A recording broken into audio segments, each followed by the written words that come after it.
बात करेंगे सूर्य देव के महापर्व के बारे में जिसका नाम है छठ। अब बात करते हैं छठ महापर्व की और जानते हैं कि छठ का महत्व क्या है, इसके बारे में क्या मान्यताएं हैं और क्या परंपराएं हैं। देखिए, कार्तिक का जो महीना होता है वो दो कारणों से बड़ा प्रसिद्ध है। कार्तिक के महीने में दीपकों का बहुत महत्व है। हम सब पूरा दीपों का एक पर्व मनाते हैं, दीपावली। और कार्तिक के महीने में ही भगवान सूर्य की भी विशिष्ट पूजा की जाती है। कार्तिक शुक्ल पक्ष की षष्ठी तिथि को छठ पूजा का विशेष प्रावधान है। कार्तिक महीने के शुक्ल पक्ष में भगवान सूर्य की पूजा षष्ठी तिथि पर विशेष रूप से की जाती है। इस पूजा की शुरुआत मुख्य रूप से बिहार और झारखंड से हुई थी, जो अब पूरे देश विदेश तक फैल चुकी है। सूर्य देव की पूजा कहां से शुरू हुई? अंग देश जो था, अंग देश आज के समय में भागलपुर, मुंगेर, जमालपुर का जो इलाका है वो अंग देश है। अंग देश के महाराज कर्ण सूर्य देव के उपासक थे। इसीलिए अंग देश से ये सूर्य पूजा की परंपरा शुरू हुई और उसका विशेष प्रभाव इस इलाके पर दिखाई देता है।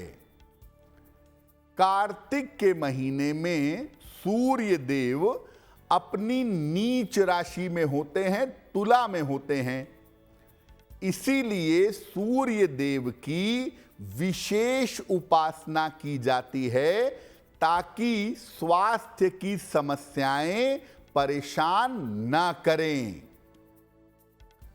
षष्ठी तिथि का संबंध होता है संतान की आयु के साथ। इसीलिए षष्ठी तिथि पर सूर्य देव की पूजा करके संतान की प्राप्ति भी होती है और उसके आयु की रक्षा भी होती है।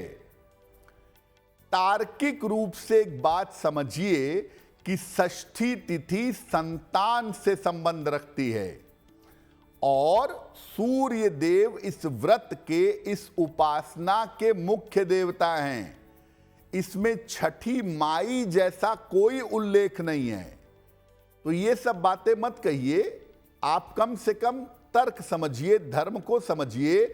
सूर्य की उपासना है ये और षष्ठी तिथि को की जाती है। और सूर्य देव की उपासना से न केवल संतान की प्राप्ति होती है बल्कि संतान के आयु की रक्षा होती है और साथ ही साथ सूर्य से संबंधित अगर कोई जीवन में समस्या है तो वो समस्या दूर हो जाती है। देखिए, छठ पर्व अपने आप में बड़ा अनूठा है। इसमें दो अर्घ दिए जाते हैं, एक डूबते हुए सूर्य को और एक उगते हुए सूर्य को। और इन दोनों अर्घ देने का अलग अलग महत्व भी है। तो छठ का पहला अर्घ कब दिया जाता है और इसका लाभ क्या है, क्या महत्व है? छठ का जो पहला अर्घ है वो षष्ठी तिथि को दिया जाता है और इस बार ये पहला अर्घ दिया जाएगा 7 नवंबर को संध्या काल में, क्योंकि छठ का पहला अर्घ अस्ताचलगामी सूर्य को दिया जाता है, डूबते हुए सूर्य को दिया जाता है। डूबते हुए सूर्य को जब आप छठ में अर्घ देते हैं तो इससे सूर्य की विशिष्ट कृपा प्राप्त होती है। वो पहला अर्घ है, षष्ठी तिथि की शाम को दिया जाएगा। इस बार दिया जाएगा 7 नवंबर को। जो डूबते सूर्य को अर्घ देते हैं, उस जल में दूध डालकर सूर्य की अंतिम किरण को अर्घ दिया जाता है। माना जाता है कि सूर्य की एक पत्नी का नाम है प्रत्यूषा, और ये अर्घ सूर्य की पत्नी प्रत्यूषा को दिया जाता है सूर्य देव के अस्त होते समय। जो कोई अस्त होते समय सूर्य को छठ के पर्व में अर्घ देता है, उसके जीवन का नाम और यश कभी भी अस्त नहीं होता है।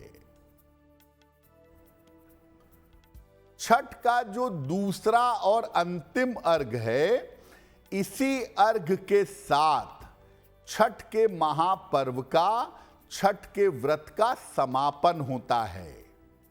तो छठ के अंतिम अर्घ का महत्व क्या है? आपको बताया था कि पहला अर्घ षष्ठी तिथि की शाम को दिया जाता है डूबते हुए सूर्य को, और अंतिम अर्घ दिया जाता है सप्तमी तिथि को उगते हुए सूर्य को। जब सूर्य लाल रहते हैं, अरुण वेला में उगते हुए सूर्य को अर्घ दिया जाता है। इस बार अंतिम अर्घ 8 नवंबर को दिया जाएगा, और इस अर्घ को देने के बाद व्रती अपने व्रत का समापन करेंगे, और व्रत का समापन करेंगे कच्चा दूध और प्रसाद ग्रहण करके। तो छठ के पर्व पर आप कुछ कर पाएं या ना कर पाएं, लेकिन दोनों दिन अर्घ जरूर दीजिएगा। ऐसा करने से जीवन से सूर्य संबंधी बाधाएं समाप्त हो जाएंगी। तो ये तमाम पावन पर्व आपके लिए शुभ हों, मंगलमय हों, इसी कामना के साथ मुझे दीजिए इजाजत। अगर आप मुझसे जुड़ करके अपनी समस्याओं का समाधान चाहते हैं, और चाहते हैं कि आपकी समस्याओं को ज्योतिष के माध्यम से सुलझाया जाए, तो आप हमसे संपर्क कर सकते हैं, जुड़ सकते हैं एस्ट्रो तक पर।